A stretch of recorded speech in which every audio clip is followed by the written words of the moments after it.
Часто приходится слышать о том, что много религий является проблемой человечества, поскольку, это вообще говорят те люди, которые вообще допускают, что религия – это позитивный фактор. Они говорят о том, что Бог-то один, поэтому совершенно непонятно, почему должно существовать очень много разных религий, которые ведут споры и конфликты между собой. Религиозные разногласия, они являются источником войн, всяких бед человечества и так далее. На этом основании некоторые из них переходят к отрицанию религии как таковой. Здесь хотелось бы сказать следующее.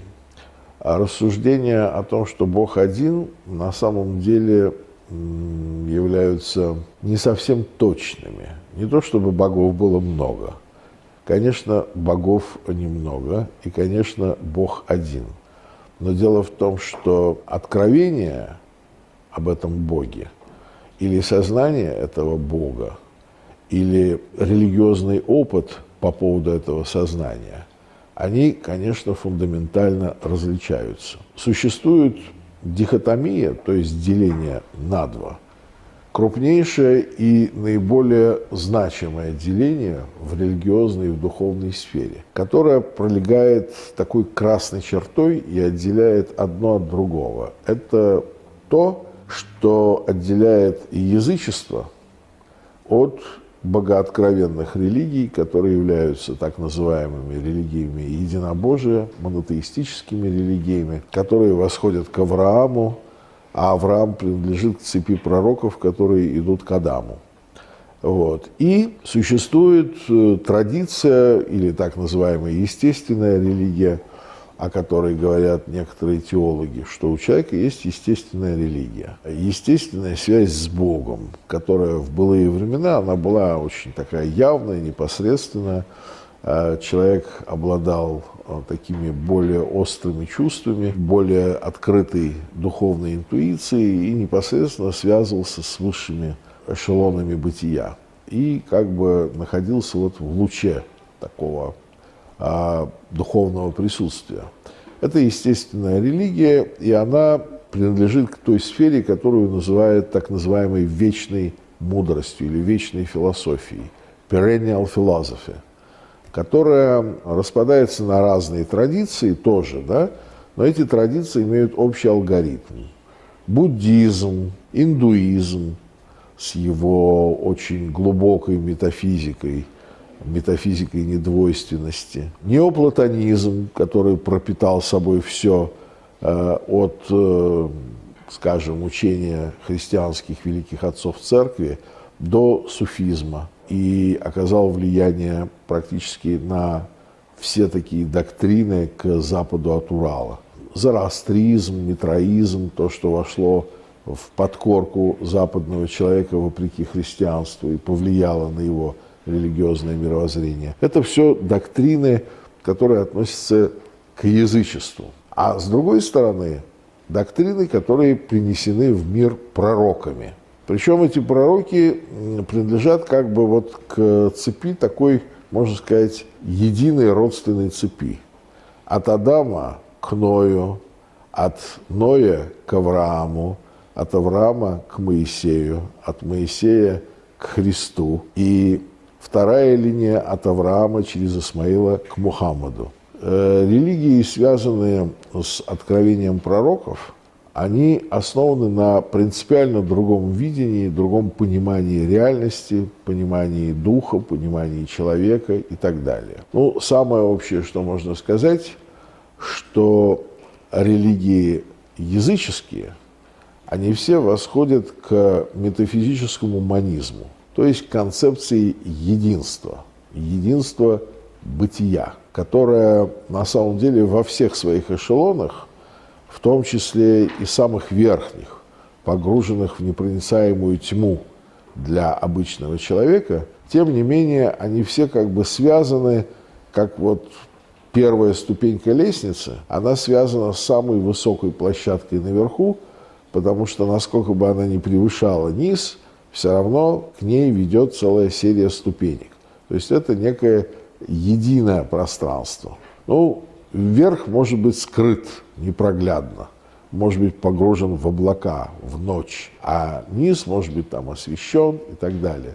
Но все равно ты ставишь на первую ступеньку, и ты можешь пройти до последней.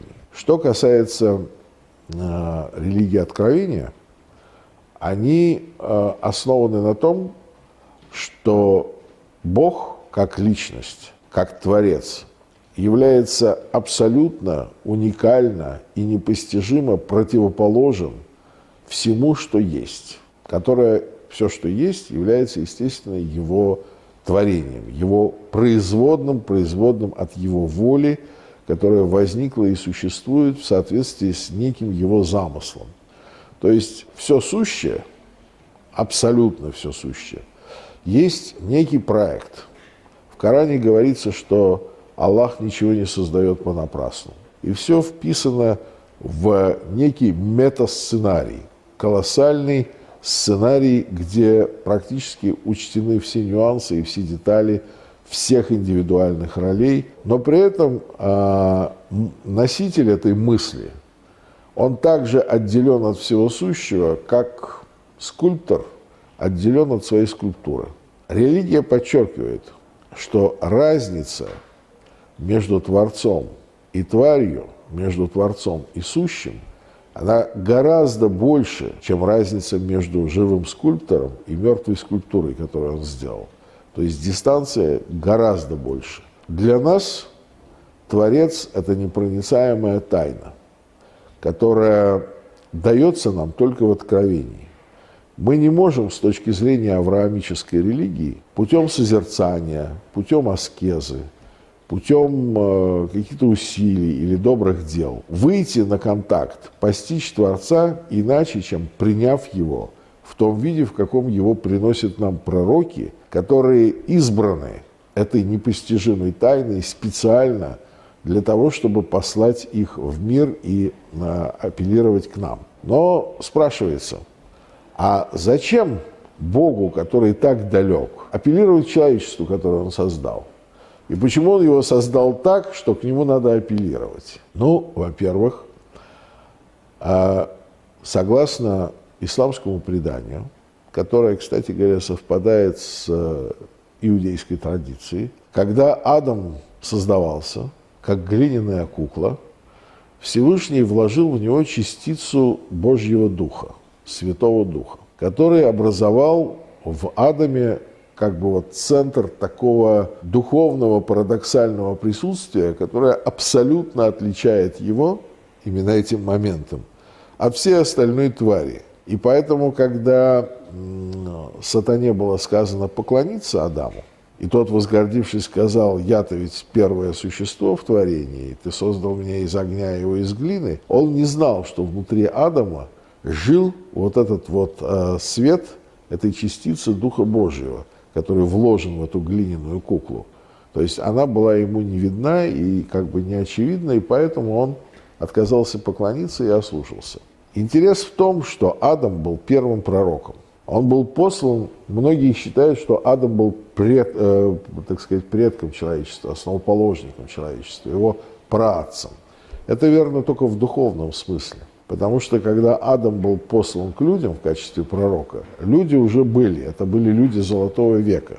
Они не испытывали никаких проблем со средой, они обладали сверхъестественными способностями, они были телепатами, они не нуждались в языке, у них не было конфликта с стихиями, и у них как бы было ощущение земного рая. Когда появился Адам, он появился как носитель вот этой частицы Святого Духа, которая создавала внутри него самого раскол, ощущение колоссальной проблемности, раздвоенности, потому что эта частица Святого Духа, частица Духа Божьего в глине, она является полюсом оппозиции к сущему. Она внутри него создавала вот эту точку оппозиции. И благодаря этому он получил от Всевышнего язык, то есть знание имен по поводу всего сущего, что он, собственно, и принес людям.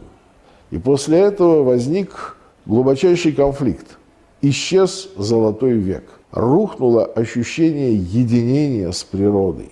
И люди стали испытывать необходимость в защите и тоску по тому прекрасному, блаженному первоначальному состоянию. Из этого возникло два направления. Одно направление – это как бы сторонники Адама и его миссии, а другое направление – это те, кто были возмущены функцией Адама, его миссией и посланничеством как пророка, который кончил Золотой век. И они посвятили все свои духовные усилия, или то, что у них служило как духовные усилия, они посвятили тому, чтобы стараться вернуться в то состояние, из которого он их изгнал, то есть в Золотой век. Вот те, кто стремятся вернуться в Золотой век, те, кто сохранили традицию памяти о Золотом веке, те, кто сохранили концепцию единства человека со средой, это носители языческой метафизики, которая может быть очень изощренной. И греческая философия относится тоже к этому. А вот те, кто являются сторонниками миссии Адама, которая расколола бытие и благодаря вот этой функции пророчества напомнила о тайне, существующей за пределами бытия, те представители монотеистической традиции. Но она настолько парадоксальна, и она настолько идет против шерсти для человеческих существ, что перманентно нужно посылать пророков, которые перманентно, опять-таки, входят в клинч с существующим обществом, с его режимом, с его статус-кво и занимаются обличением. Как мы помним, Авраам был против вавилонского царя и вавилонской монархии, Моисей был против египетской монархии, против фараона, и Иисус был против Рима, который владел Иудеей как своей провинцией. А Мухаммад бросил вызов вообще всему сущему на тот момент, то есть Византии и Ирану, которые были двумя сверхдержавами его времени. Таким образом, религия, монотеизм, является подкладкой и основой всех социальных революционных течений. За всеми революционными течениями Европы стоит, естественно, та или иная версия радикального христианства. Точно так же ислам выступает на самом деле тоже как база социального восстания против пирамидальной системы власти. Так что при всем разговоре о единстве Бога мы должны понимать, что язычники и монотеисты в качестве этого единого Бога имеют абсолютно разные ориентиры и векторы. И два этих вектора, они абсолютно несовместимы.